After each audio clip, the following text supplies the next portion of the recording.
இந்திய விமானப்படை பிரிட்டனிடம் இருந்து செகண்ட் ஹேண்ட் போர் விமானங்களை கப்பல் மூலம் இறக்குமதி பண்ணுவதாக ஒரு சில செய்திகள்ன்றது சமூக ஊடகங்களில் அதிகமாக பகிரப்பட்டுக்கிட்டு இருக்கு.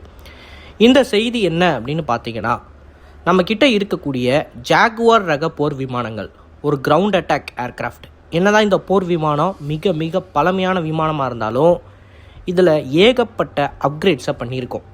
இந்த விமானத்தால் மிக மிக சக்தி வாய்ந்த ஏவுகணைகளையும் பாம்ஸையும் இன்றைக்கி தேதிக்கு லான்ச் பண்ண முடியும். இன்றைக்கி இந்திய விமானப்படையோட போர் விமான பற்றாக்குறையை கருத்தில் கொண்டு இந்த விமானத்தை முடிஞ்ச அளவுக்கு நம்ம ரெலவெண்ட்டாக வச்சுக்கணும், ஏர்ஃபோர்ஸில் பணியில் வச்சுக்கணும் அப்படின்னு சொல்லி இந்திய விமானப்படை முடிவு பண்ணி தான் யூகேலேருந்து ரிட்டையர் ஆன இந்த செகண்ட் ஹேண்ட் போர் விமானங்களை இறக்குமதி பண்ணுறாங்க. இந்த போர் விமானங்களின் மூலமாக நம்மளோட எக்ஸிஸ்டிங் ஏர்ஃப்ரேம்ஸுக்கு தேவைப்படக்கூடிய ஸ்பேர் பார்ட்ஸை கேனிபலைசேஷன் பண்ண போகிறோம். அதாவது நம்ம போர் விமானத்தில் ஒரு உதிரி பாகம் ரிப்பேர் ஆச்சுன்னா இந்த போர் விமானத்தில் இருந்து ஒரு அதே உதிரி பாகத்தை கேனிபலைஸ் பண்ணி நம்மளோட விமானத்தை ஆப்ரேட் பண்ணுவோம். இந்த யுக்தியை கையாளுறதுக்கு காரணம் என்ன அப்படின்னு பார்த்தீங்கன்னா, இந்துஸ்தான் ஏரோநாட்டிக்கல் லிமிடெட் சரியான நேரத்தில் போர் விமானங்கள், அது குறிப்பாக தேஜஸ் ரக போர் விமானங்களை இந்திய விமானப்படைக்கு கொடுக்காதது தான் காரணம். இந்த காரணத்தை நம்ம அடிப்படையில் புரிஞ்சுக்கணும். இதை விட்டுட்டு இந்த ஜாகுவார் ரக போர் விமானங்கள் ரொம்ப பழமையான போர் விமானம், இதை மெயின்டைன் பண்ணுறதுக்காண்டி நம்ம இத்தனை லட்சம் கோடி செலவு பண்ணுமா அப்படின்ற கேள்வியெல்லாம் கேட்கக்கூடாது. ஏன்னா ஏர்கிராஃப்ட்டுன்றது ஆல்ரெடி பற்றாக்குறையில் இருக்குது. ஸோ எக்ஸிஸ்டிங் ஏர்ஃப்ரேமோட லைஃப்பை இன்னும் 2-3 வருஷம் நம்மளால் எக்ஸ்டெண்ட் பண்ண முடிஞ்சிச்சு அப்படின்னா ஆப்ரேஷ்னலி நமக்கு அது ஒரு மிகப்பெரிய அட்வான்டேஜாக இருக்கும். அதை தான் இந்திய விமானப்படை பண்ணிக்கிட்டு இருக்காங்க. இப்போ யூகேலேருந்து நம்ம போர் விமானங்களை கொண்டு வர மாதிரி நைஜீரியா என்ன பண்ணியிருக்காங்க அப்படின்னா, சுமாராக 25 ஜாகுவார் ரக போர் விமானங்களை டிஸ்கண்டினியூ பண்ணியிருக்காங்க, டீகமிஷன் பண்ணியிருக்காங்க.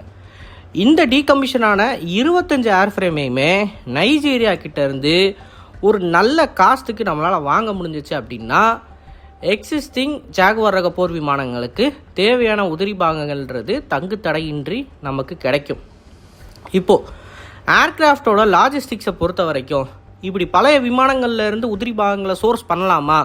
ஏன்னா ஒரு உதிரி பாகன்றது ஒன்று போச்சு அப்படின்னா நம்ம ஒரு சாதாரண பைக்குக்கே நம்ம ஷோரூம் போய் புது பார்ட்டு ஒரிஜினல் தான் போடுறோம். இப்படி செகண்ட் ஹேண்ட் பார்ட்லாம் நம்ம அவ்வளோ யூஸ் பண்ண மாட்டோம். ஸோ ஏர்கிராஃப்ட்டுக்கு இதை யூஸ் பண்ணலாமா அப்படின்னு நீங்கள் கேட்டிங்கன்னா, யூஎஸ் ஏர்ஃபோர்ஸே இந்த யுக்தியை தான் பயன்படுத்துகிறாங்க. அமெரிக்காவில் ஒரு மிகப்பெரிய பாலைவனத்தில் அமெரிக்காவுக்கு தேவைப்படாத சில போர் விமானங்களை ஸ்டோர் பண்ணி வச்சு அந்த போர் விமானங்களை சப்போஸ் போர் வருது அப்படின்ற சூழ்நிலையில் மறுபடியும் ஆக்டிவ் டியூட்டிக்கு கொண்டு வருவாங்க. பட் சில போர் விமானங்கள் என்ன பண்ணுவாங்க அப்படின்னா, அங்கேயே நிறுத்தி வைத்து அந்த போர் விமானத்தில் இருக்கிற உதிரி பாகங்களை தூக்கிட்டு போய் எக்ஸிஸ்டிங் காம்பேட் டியூட்டியில் இருக்கிற போர் விமானத்தில் பொருத்துவாங்க. ஸோ யூஎஸ் ஏர்ஃபோர்ஸ் இதை அவங்களோட சொந்த நாட்டு விமானப்படைகளின் விமானங்களை பாதுகாப்பாக வைத்துக் கொள்வதற்கும் அதை ஆப்ரேஷனலி ரெடியாக வச்சுக்கிறதுக்கும் மேனேஜ் பண்ணுறாங்க. தேவைக்கு அதிகமாக போர் விமானங்களை ஒரு சூழ்நிலையில் வாங்கிட்டு அதுக்கப்புறம் அதை மேனேஜ் பண்ணுறதுக்கு அவங்க இந்த யுக்தியை பயன்படுத்துகிறப்ப நம்மளோட தேவைப்படக்கூடிய போர் விமானங்களுக்கு இந்த யுக்தியை பயன்படுத்துறதுல தப்பில்லை. ப்ரொவைடட் அந்த உதிரி பாகங்கள் ஒரு நல்ல ஸ்டேட் ஆஃப் கண்டிஷனில் இருந்தால் போதும், அவ்வளவுதான். இதை எல்லாருமே பண்ணிக்கிட்டு தான் இருக்காங்க. பெரிய பெரிய ஏர்ஃபோர்ஸ் வச்சுருக்கக்கூடிய எல்லா நாடுமே இந்த யுக்தியை பயன்படுத்துறது சாதாரணமான விஷயம்தான். அண்ட் இந்தியா பண்ணுறதுலையும் தப்பில்லை. பிரச்சனை எங்கே வருது அப்படின்னா, இந்த ஏர்கிராஃப்டை ரிட்டையர் பண்ணுறதுக்கு ஒரு தேதி கொடுத்ததுக்கு அப்புறமாவும் இந்த ஏர்கிராஃப்டோட லைஃபை எக்ஸ்டெண்ட் பண்ணுறதை பற்றி நம்ம யோசித்து உதிரி பாகங்களை வாங்குறதுக்கான வழியை பண்ணுறோம் பார்த்தீங்களா? இதுதான் இங்கே இருக்கிற பிரச்சனை.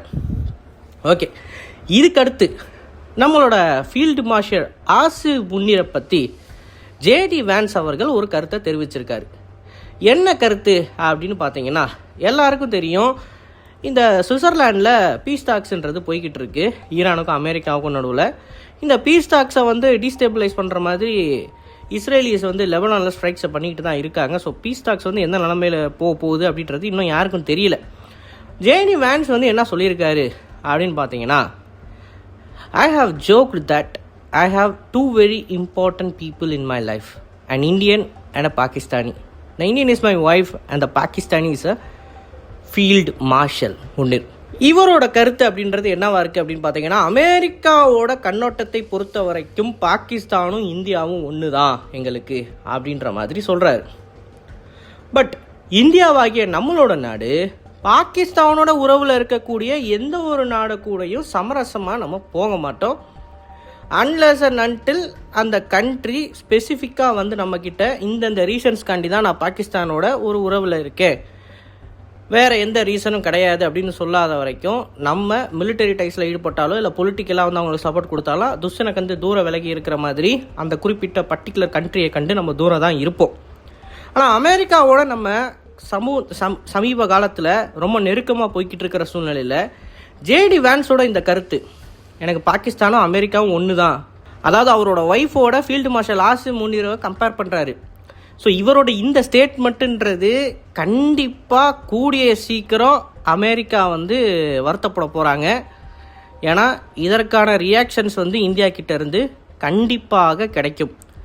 ஆல்ரெடி இப்போது இந்தியா அமெரிக்கன் மிலிட்டரி ஃபைட்டர் ஜெட்ஸை வாங்குறதுக்கு தயக்கம் காட்டிக்கிட்டதுக்கு காரணமே பாகிஸ்தானுக்கு அவங்க அதே வெப்பன்ஸை சப்ளை பண்ணுறாங்க அப்படின்றதுனால தான்.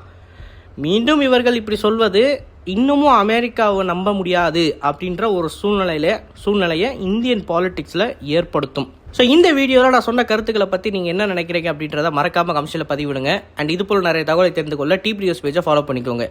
நல்லது இப்போ இருந்து நல்ல சமுதாயத்தை உருவாக்கும். நன்றி, வணக்கம்.